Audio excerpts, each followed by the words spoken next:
செலியனை கூப்பிட்டு கோபி பேசிகிட்டு இருக்காரு. என்னடா செலியா, எப்படிடா இருக்க, நல்லா இருக்குன்னு கேட்குறாரு. நல்லா இருக்கப்பா, நீங்கள் எப்படி இருக்கீங்கன்னு கேட்குறாங்க. கேட்டுக்கிட்டு இருக்கும்போது, ஆமாடா வீட்டில் எல்லோரும் நல்லா இருக்காங்களா? நல்லா இருக்காங்கப்பா. நாளைக்கு கூட தாத்தாவுக்கு வந்து படத்திறப்பு விழா வச்சுருக்கோம். எங்கே வச்சுருக்கீங்க? அதாவது அம்மா இதில் தான், ரெஸ்டாரண்ட்டில் தான். என்னடா ரெஸ்டாரண்ட்டில் வச்சுருக்கீங்க? அதாவது அம்மாவுக்கு வந்து ரொம்ப பிடிச்சமானவங்க தாத்தா. தாத்தாவுக்கு ரொம்ப பிடிச்சது அம்மாவை தான் பிடிக்கும். அதனால் வந்து ரெஸ்டாரண்ட்லேயே வச்சிடலான்னு சொல்லிட்டு பாட்டி தான் சொன்னாங்க. அதனால் ரெஸ்டாரண்ட்டில் நாங்கள் படத்திறப்பு விழா வச்சுருக்கோம்ப்பா அப்படிங்கும்போது, யார் யாரடா கூப்பிட்றீங்க? எல்லாரையும் ஏன்டா என்ன கூப்பிடல? அது என்னமோ தெரியலப்பா அப்படின்னு சொல்லிட்டு சொல்கிறாரு. அதோட மறுநாள் என்ன பண்ணுறாங்க, எல்லோரும் வந்து தாத்தாவை பற்றி ரொம்ப புகழ்ந்து பேசுகிறாங்க. அவர் ரொம்ப நல்லவர், அவருக்கு நீங்கள்லாம் அவர் வந்து கிடைக்கிறதுக்கு கொடுத்து வச்சுருக்கணும், அவர் வாழ்ந்தப்போ நாங்களும் வாழ்ந்தோங்கிறது எங்களுக்கு ரொம்ப மகிழ்ச்சியாக இருக்குது அப்படின்னு சொல்லிட்டு எல்லோரும் பேசுகிறாங்க.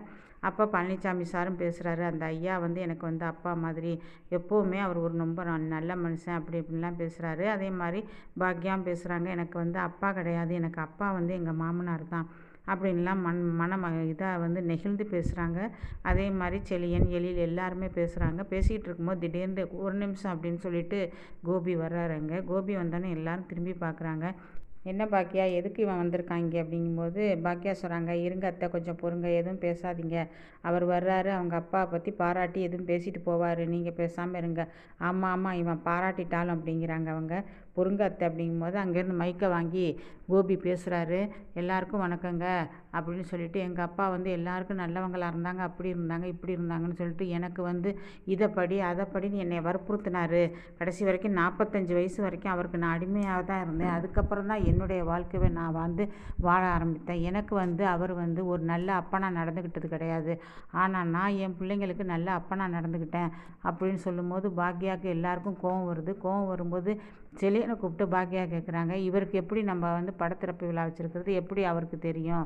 இல்லைம்மா, நான் நைட்டு அப்பாவை பார்த்தேன், பேசிக்கிட்டு இருந்தேன். அப்போ நான் தான் சொன்னேன் அவருக்கு அப்படின்னு. ஏன் செலியா, உனக்கு என்ன புத்தியே இல்லையா? நீ ஏன் இப்படி இருக்கிற? உங்கள் அப்பா பக்கம் மட்டும்தான் நீ பேசுவியா? அடுத்தவங்க மட்டும் பக்கம் மட்டும் நீ நிற்க மாட்டியா? எப்போதுமே அடுத்தவங்களுடைய மனசெல்லாம் நீ புரிஞ்சுக்க மாட்டியா செலியா? இங்கே வந்து பார்த்தியா உங்கள் அப்பா எவ்வளோ அவமானப்படுத்திட்டு போகிறாரு, இது தேவையா எங்களுக்கெல்லாம் அப்படின்னு சொல்லும்போது, இல்லைம்மா சாரிம்மா, எனக்கு தெரியாது இவர் வருவார் இந்த மாதிரி பேசுவார்லாம் எங்களுக்கு தெரியாதும்மா அப்படின்னு சொல்லும்போது, இதே தான் நீனு வந்து 2 பிள்ளைக்கு தகப்பன் ஆகிட்ட, இன்னும் வந்து நீ வந்து இதே தான் சொல்கிற. உனக்கு உங்கள் அப்பாவை பிடிச்சிருந்தா உங்கள் அப்பா கூடவே நீ இப்போ இங்கே இருக்காது அப்படின்னு சொல்லிட்டு தனியாக கூப்பிட்டு சத்தம் போடுறாரு. இங்கே பேசிக்கிட்டு இருக்கிறவர் என்ன சொல்கிறாருன்னா, என் பிள்ளைங்களை நான் நல்லா கவனித்து பார்த்துக்கிட்டேன், என் பிள்ளைங்களுக்கு நான் ஒரு நல்ல அப்பனாக தான் இருக்கிறேன்னு சொல்லும்போது பாக்கியாவுக்கு ரொம்ப கோவமாக வருது. இதை பார்த்துட்டு இனியா எழில்லாம் ரொம்ப இது பண்ணுறாங்க, முறைக்கிறாங்க கோபியை பார்த்துட்டு. ஈஸ்வரி உடனே சொல்கிறாங்க, பாக்யா நீ இங்கே வா, இவன் கூட என்ன பேச்சு உனக்கு? அவன் எப்போதுமே அப்பன் பிள்ளைன்னு உனக்கு தெரியாதா அப்படின்னு சொல்லும்போது உடனே செலியன் வந்து சொல்கிறாரு, இல்லை பாட்டி, அவர் சாதாரணமாக வந்து பேசுகிறாரு, நான் சாதாரணமாக தான் சொன்னேன், அவர் இந்த மாதிரி வந்து இங்கே கலாட்டா பண்ணுவார் தெரியாது பாட்டி, என்னை மன்னிச்சுங்க பாட்டி அப்படிங்கும்போது, போடா அப்படின்னு சொல்லிட்டு அவங்க சொல்கிறாங்க. இங்கே வந்து வெளியில் போகும்போது கோபி வந்து வெளியில் போகிறாரு. அப்போ வந்து பின்னாடி வந்து பாக்யா சொல்கிறாங்க, ஒரு நிமிஷம் நில்லுங்க, நீங்கள் வந்து எனக்கு நல்ல புருஷனாகவும் இருந்தது கிடையாது, உங்கள் பிள்ளைங்களுக்கு நல்ல அப்பனாகவும் இருந்தது கிடையாது. என்றைக்கு இருந்தீங்க? எல்லா சூழ்நிலையிலையும் என் பிள்ளைங்க தப்பு பண்ணாலும் சரி, அவங்க நல்லா இருந்தாலும் சரி, நான் தான் போய் நிற்கிறேன். இனியா என்ன பண்ணா, 2 தரம் 3 வாட்டி தப்பு பண்ணாலும் அப்போ நீங்கள் வந்தீங்களா? இல்லை இல்லை. அதே மாதிரி செலியன் தப்பு பண்ணும்போது நீங்கள் வந்தீங்களா? இல்லை. அதே மாதிரி எழில் வந்து எந்த தப்பு செஞ்சதில்லை, ஆனால் அவனோட நல்லது கெட்டது எல்லாத்துக்கும் நான் தான் இருக்கிறேன். அதனால் நீங்கள் ஒரு நல்ல தகப்பன் கிடையாது, நல்ல புருஷன் கிடையாது அப்படின்னு காரி துப்பிட்டு போகிறாங்க அவங்க பாக்யா. உடனே கோபிக்கு ரொம்ப கோவம் வந்து, என்ன பேசுகிற நீ?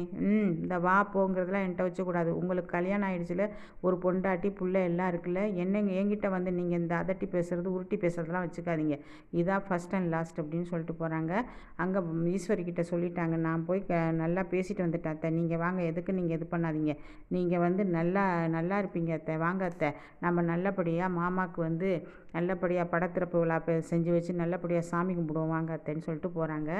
அங்கேருந்து கோபி வந்து வீட்டுக்கு வந்து ராதிகா கிட்ட சொல்கிறாரு, எவ்வளோ திமிரா பேசுகிறா தெரியுமா? நான் என் பிள்ளைங்கள நல்லபடியாக பார்த்துக்கிட்டது இல்லையா, அதனால் இப்போ 100 பேரை வச்சுக்கிட்டு என்னை அவமானப்படுத்திட்டா. யாருங்க அப்படின்னு சொல்லும்போது, இன்றைக்கி எங்கள் அப்பாவுக்கு படத்திறப்பு விழா, அப்போ நான் சொன்னேன் எங்கள் அப்பா வந்து என்னை வந்து அவருடைய சொல் பேச்சை கேட்டு தான் என்னை வளர்த்தாரு, எனக்கு நல்ல அப்பனாக இருந்தது கிடையாதுன்னு சொன்னேன். அதுக்கு பாக்யாவுக்கு அவ்வளோ கோவம் வந்து என்னை கேட்டா, இந்த மாதிரி கேட்டா, நீ மட்டும் ஒரு நல்ல அப்பனா நல்ல தகப்பனான்னு கேட்டா. அவங்க கேட்டதில் என்னங்க தப்பு? நீங்கள் ஏன் திருப்பி அவங்க விஷயத்துலேயே போய் தலையிடுறீங்க? நான் தான் சொன்னேன்ல, பாக்யாவை மறந்துடுங்க, பாக்யா விஷயத்தில் தலையிடாதீங்கன்னு சொன்னேன்ல, ஏன் நீங்கள் தலையிடுறீங்க? பண்ணிடுறீங்க. இன்னொன்று கோபி, நம்ம வந்து இந்த ஊர்லேயே இருக்க வேணாம், எங்கேயாவது ட்ரான்ஸ்ஃபர் ஆகி நம்ம வெளியூர் போயிடலாம் கோபி. அப்போ தான் நீங்கள் பாக்யாவும் மறப்பீங்க, உங்கள் குடும்பத்தையும் மறப்பீங்க.